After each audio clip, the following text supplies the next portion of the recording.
So hey everyone, welcome back to another quick and very interesting tutorial. In this quick tutorial, I'm going to show you how you can use the virtual backgrounds on the Zoom meeting without having actual green screen.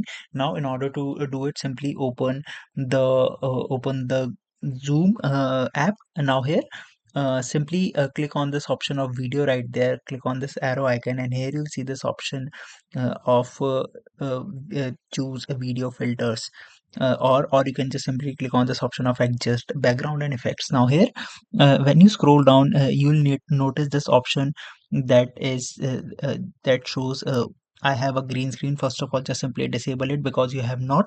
Now select any of the background. What it does, it use AI features to map your background, and that will do your background replacement very smoothly and very efficiently. Alright, so that's it for this tutorial. I hope this video will be helpful for you. Make sure to hit the like button and subscribe button for more such helpful and interesting tutorials. See you in the next one. Take care.